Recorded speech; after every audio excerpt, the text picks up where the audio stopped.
অল্প একটুর মধ্যে আমি নাকি পুরো ক্যাকটাস বাগান করে ফেলেছি। তাই নিজের ভালো লাগাকে পছন্দ করুন আর ভালোবাসুন নিজেকে। নিজেকে ভালোবাসলে, নিজে ভালো থাকলে সবকিছু থেকে আমরা ভালো কিছু করতে পারবো।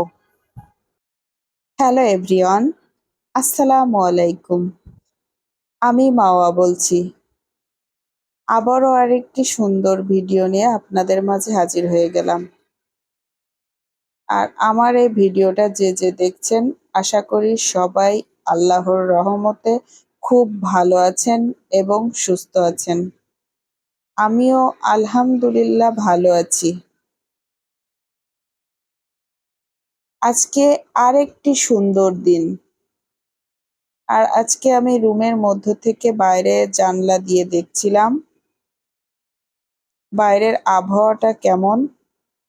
আর আবহাওয়াটা দেখতে বেশ ভালো লাগছিল।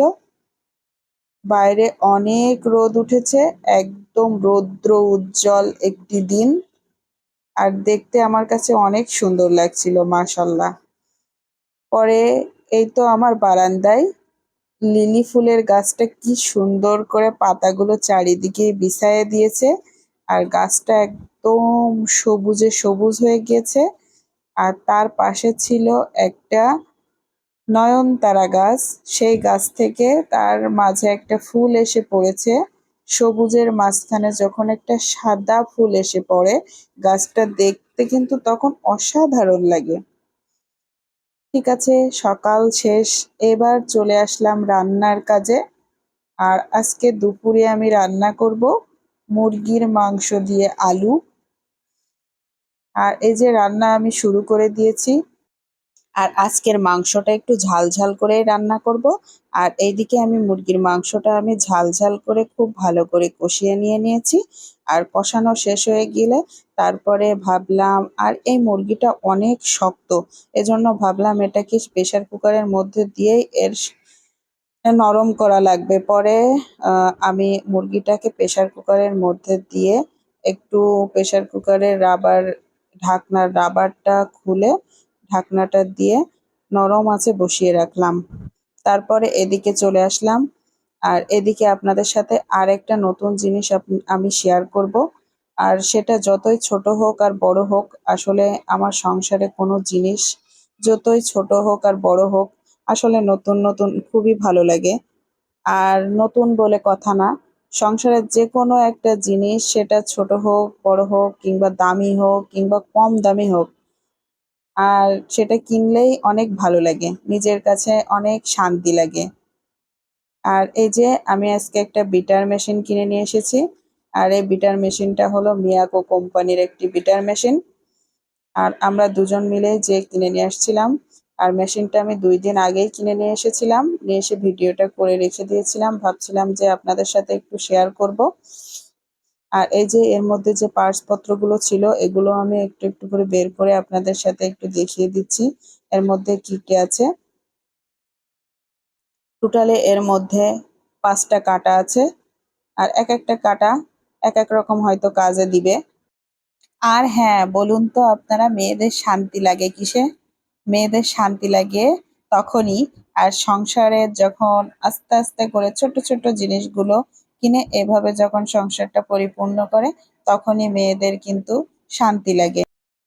আর এই বিটারটা পছন্দ করার আমার আরেকটি কারণ আছে। সেটি হলো এই যে লম্বা করে একটা প্লাস্টিকের বক্স ছিল। আর এই বক্সটার মধ্যে এই যে সব কাঁটাগুলো এভাবে সুন্দর করে সাজিয়ে রেখে দেওয়া যাবে। আর তার উপরে ওই যে মেশিনটা এভাবে বসিয়ে রাখা যাবে। তাহলে জিনিসগুলো সব এক জায়গায় থেকে যাবে। ছড়ানো ছিটানো না রেখে সবগুলো আমি এক জায়গায় রেখে এটা খুব ভালো করে রেখে দিতে পারবো। আর এই মেশিনটা কিন্তু সার্ভিসটা বেশ ভালো। আর এটা ছিল 250 ওয়াটের। আর আমার কাছে অনেক বেশি ভালো লেগেছে। জানি না এটা কার কাছে কেমন লাগবে, তবে আমার কাছে বেশ ভালো লেগেছে। আর এটার দাম নিচে 2000 টাকা। আর আপনারা মিয়াকো কোম্পানির এই বিটার মেশিনটা কে কোন দামে কিনেছেন আমাকে একটু কমেন্টস করে জানাবেন তো। আমার তো মনে হচ্ছে আমার কাছ থেকে দামটা বেশিই নিয়েছে। ২,০০০ টাকা নিয়েছে, মনে হচ্ছে একটু বেশিই নিয়েছে। কে কোন দামে কিনেছেন আর কে কোনটা ইউজ করেন আমাকে একটু বলবেন তো? আমারটা তো ২৫০ ওয়ার্ডের। আচ্ছা, বিটার মেশিন তো কিনলাম, এবার তো কেক বানাতে হবে, তাই না? কেক বানাতে কিন্তু পারি না অতটা। তারপরেও একটু ট্রাই করছি। যেহেতু মেশিনটা কিনেছি সেহেতু তো কেক বানাতেই হবে। একটু তো চেষ্টা করতেই হবে। আর প্রথম তো হবেই না। আর যারা আমার এই ভিডিওটা দেখছেন অবশ্যই ভুল ত্রুটি হয়ে গেলে ক্ষমাশূন্য দৃষ্টিতে দেখবেন। আমি কিন্তু ওইভাবে কেক বানাতে পারি না। তারপরেও একটু কিভাবে কি করেছি একটু আপনাদের সাথে সামান্য কিছু শেয়ার করেছি। যেহেতু বিটারটা কিনে নিয়ে এসেছি সেহেতু তো কেক তো বানাতেই হবে। আর বানায়ে তো হাজব্যান্ডকে খাওয়াতেই হবে। না হলে তো হাজব্যান্ড বলবে যে কিনেই দিলাম তোমাকে, তুমি তো কেক বানায়ে খাওয়ালে না। যাই হোক, ভালো হোক আর মন্দ হোক, কেক তো বানাতেই হবে। আসলে তো একদিনে তো সবকিছু হয় না। প্রথম তো একটু খারাপ হবেই, তাই না? আস্তে আস্তে ঠিক হবে ইনশাল্লাহ আপনাদের দোয়ায়। এই যে প্রথমে একটা বাটিতে একটু পরিমাণ ক্রিম নিয়ে নিলাম। তারপরে বিটার মেশিনটা দিয়ে এই যে ফোমটা করে নিচ্ছি, দেখে বুঝতেই পারছেন। আর এই যে দেখুন আমার ফোমটা কেমন হয়েছে, অবশ্যই আপনারা একটু কমেন্টস করে জানাবেন। আমার যেসব আপুরা কেক বানাতে পারেন, যারা অনেক সুন্দর কেক বানান, দেখি তাদের ভিডিও খুব ভালো লাগে। আর যখন আমি ভয়েস দিচ্ছিলাম তখন এটা দেখে আমার খুব হাসি লাগছিল যে আমি কিসে কি করেছি। যাই হোক, প্রথম বলে কথা, একবারে মানুষ সবকিছু শেখে না।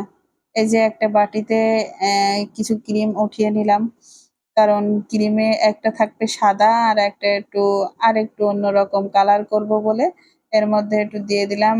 আর এটা একটু অন্য একটা কালার হবে, একটু ব্রাউন কালার হবে বলে এটা একটু আলাদা করে নিয়ে নিলাম।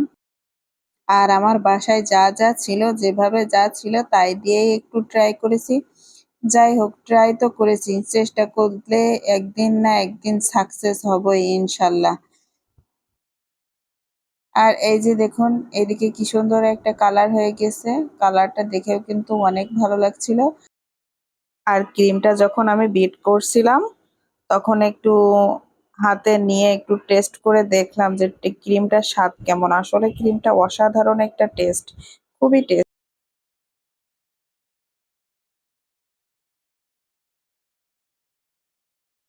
যে বিটারের কাটায় যে ক্রিমগুলো লেগেছিল আমি সবগুলো আঙুল দিয়ে একটু সুন্দর করে নিয়ে নিয়েছিলাম।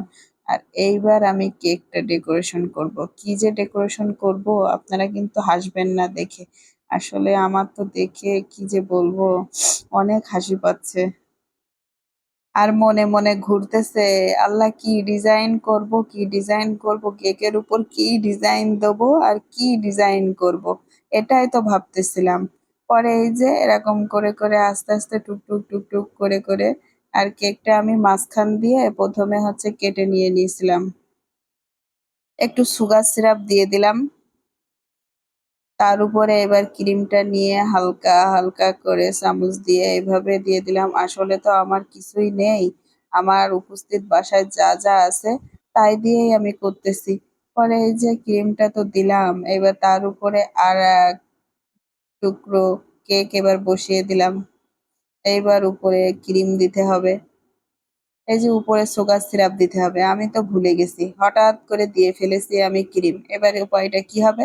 পরে এই যে ক্রিম আবার একটু উঠাই নিলাম, নিয়ে সুগার সিরাপটা দিয়ে তারপরে আবার এই যে এইভাবে ক্রিমটা দিয়ে দিলাম।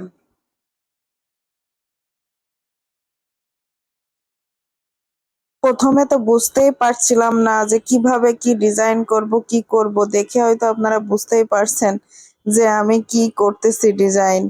আল্লাহ, যাই হোক, সেটা কোনো কথা না। আস্তে আস্তে এই ডিজাইনটা করলাম। আর মনে হচ্ছে যে পুরো কেকটা আমি ক্যাকটাসের বাগান বানিয়ে ফেলেছি। যাক, তারপরেও মাশাল্লাহ, যাই হোক একটু করেছি, কেকটা তো বানিয়েছি। আর এই কেকটার আমি ডেকোরেশনটা বিকালের দিকেই করেছিলাম। করতে বেশ অনেক টাইম আমার লেগেছিল। পরে আমার হাজবেন্ড সন্ধ্যার সময় বাসায় আসলো। কেকটা ফ্রিজ থেকে বের করে ওর সামনে দিলাম। দেখে বলল যে পুরো ক্যাকটাসের বাগান করে ফেলেছো।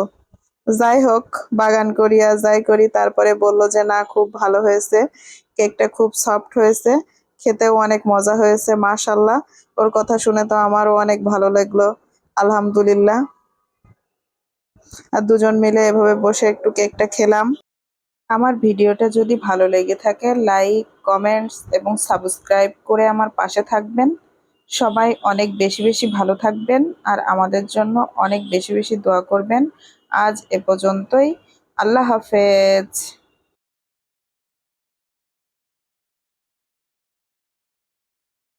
সবাই ভালো থাকবেন, সুস্থ থাকবেন। আল্লাহ হাফেজ।